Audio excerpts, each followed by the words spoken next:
আসসালামু আলাইকুম সবাইকে। ওয়াল ইনসাইড বাংলা চ্যানেলে আপনাদের সবাইকে স্বাগতম। রাতের অন্ধকারে যুক্তরাষ্ট্রের বিভিন্ন মধ্যপ্রাচ্যে অবস্থিত বিমান ঘাঁটিতে মিসাইল এবং ড্রোনের মাধ্যমে হামলা দ্বারা একের পর এক বিমান ধ্বংসই করে যাচ্ছে ইরান। শুধু ফাইটার জেট না, এর বাইরেও যে অন্যান্য সহযোগী যে বিমানগুলো রয়েছে সেগুলো কিন্তু রানওয়েতে যখন পার্ক করা থাকে তখন সুনির্দিষ্ট তথ্যের ভিত্তিতে সুনির্দিষ্ট ইন্টেলিজেন্স এবং ডাটার ভিত্তিতে ইরান কিন্তু রিয়েল টাইম ইন্টেলিজেন্সের মাধ্যমে তারা কিন্তু হামলা করে যাচ্ছে এবং এটার সফলতাও তারা পাচ্ছে। যে বিমান ঘাঁটিতে যখন হার্ডেন স্ট্রাকচার না, নর্মাল বিমান রাতের বেলা যখন যখন ইরান দেখে যে পার্ক করা থাকে বিমান, সেই বিমানগুলোতে কিন্তু ড্রোন এবং মিসাইল দ্বারা হামলার মাধ্যমে সেগুলোকে ধ্বংস করে দেওয়া হয় এবং ইরান কিন্তু বরাবর ভালো সাফল্য পেয়ে যাচ্ছে এই হামলার ফলে। কিছুদিন আগে প্রিন্স সুলতান এয়ারবেজে ইরান হামলার মাধ্যমে KC-135 যে রিফুয়েলার রয়েছে, যেটার মাধ্যমে কিনা লং ডিস্টেন্সে মধ্যপ্রাচ্যের বিভিন্ন ঘাঁটি থেকে ইরানের দূরত্ব কিন্তু অনেক বেশি। সো এই বিমান দিয়ে সরাসরি হামলা করে আবার ফিরে আসা এই ঘাঁটিতে সম্ভব না হওয়ার কারণে তখন তাদের দরকার হয় রিফুয়েলার। KC-135 বহুল প্রচলিত রিফুয়েলার, যেটা কিনা ব্যাপকভাবে যুক্তরাষ্ট্রের বিমান বাহিনী ব্যবহার করে। তো এই কেসি রিফুয়েলার যখন প্রিন্স সুলতান এয়ারবেজে যখন পার্ক করা ছিল রানওয়েতে, তখন কিন্তু তারা মিসাইল হামলার মাধ্যমে কয়েকটি সম্পূর্ণভাবে ধ্বংস এবং অনেকগুলো ড্যামেজ বা ক্ষতিগ্রস্ত করা হয়। আর এর মধ্যে আরেকটি বিমান হচ্ছে যে অ্যাক্স যে বিমান রয়েছে, airborne warning and control system, যেটা কিনা লং বিমান বাহিনীকে মারাত্মকভাবে সহযোগিতা করে দূরের অপারেশনের জন্য। এবং শত্রুপক্ষ যখন মিসাইল অথবা কোনো বিমান যখন লঞ্চ করে বা উড়ে আসে, তখন অনেক আগে থেকেই ওয়ার্নিং পাঠায় কিন্তু এই এওক্স বিমান, যেটাকে বলা হয় একটা ভাসমান রাডার বা ভাসমান এয়ার ডিফেন্স প্রতিরক্ষা ব্যবস্থারই একটা অংশ। তো এই এওক্স বিমান যখন সিগন্যালটা পাঠায় যে শত্রুপক্ষ, ধরেন ইরান যখন একটা মিসাইল লঞ্চ করে, তখন এওক্সের মাধ্যমে তারা ডিটেক্ট করে ফেলে। তখন তারা ইন্টিগ্রেটেড এয়ার ডিফেন্স যে রয়েছে যুক্তরাষ্ট্রে, তাকে সিগন্যাল পাঠায় যে মিসাইলস আর কামিং।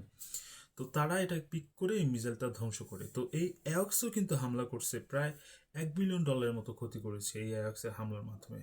তো KC-135 এওক্স এগুলো রাতের অন্ধকারে হামলা করে ধ্বংস করিয়ে দেওয়া হচ্ছে।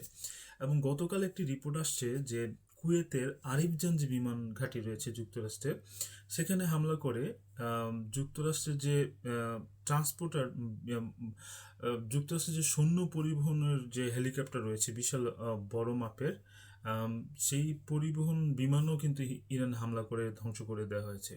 তো এখন ইরানের স্ট্র্যাটেজি হচ্ছে যে শুধু আমরা ফাইটার জেট আমাদের আকাশসীমায় প্রবেশ করলে আমরা ধ্বংস করে দিচ্ছি, আর ফাইটার জেটের বাইরে যে বিমানগুলো এই ফাইটার জেটের কাজে ব্যবহৃত হয় বা কোনো অপারেশনের কাজে ব্যবহৃত হয় সেগুলো আমরা ধ্বংস করব। এবং রাতের অন্ধকারে কিন্তু এই ধ্বংসের মাধ্যমে প্রচুর ক্ষতি হয়েছে যুক্তরাষ্ট্রের বিমান ঘাঁটি এবং যুক্তরাষ্ট্রের অন্যান্য বিমান, ফাইটার জেটের বাইরে অন্যান্য বিমানের। তো যুক্তরাষ্ট্র অনেক অনেক তাদের যে ক্ষতি এগুলো তারা হিডেন বা প্রকাশ করেনি, কিন্তু তারপরেও যখন ইন্টারন্যাশনাল গণমাধ্যমে কিন্তু এসেছে যে এগুলো আসলে সত্যতা তারা প্রকাশ করেছে যে ইরানের হামলার ফলে আসলেই যুক্তরাষ্ট্রে অনেক বিমান ধ্বংস হয়েছে এবং বিমান ঘাঁটির ব্যাপক ক্ষতি হয়েছে। ইরান কিন্তু অনেক সুন্দর সুনির্দিষ্ট কৌশল নিয়ে আগাচ্ছে। তারা কিন্তু তাদের রাডার এয়ার ডিফেন্স, যুক্তরাষ্ট্রের রাডার এয়ার ডিফেন্স এবং প্রতিরক্ষা যে ব্যবস্থা আছে সেগুলো কিন্তু আস্তে আস্তে আস্তে আস্তে ধ্বংস করে দিচ্ছে। এবং ইরান ধারণা করছে যে কয়েক মাসের মধ্যে এরকম অবস্থা করবে যুক্তরাষ্ট্রের, যে যুক্তরাষ্ট্রে এয়ার অ্যাটাক দেওয়ার মতো সেই সক্ষমতাই থাকবে না এই ব্যাপকভাবে ইরানে হামলা দেওয়ার মতো।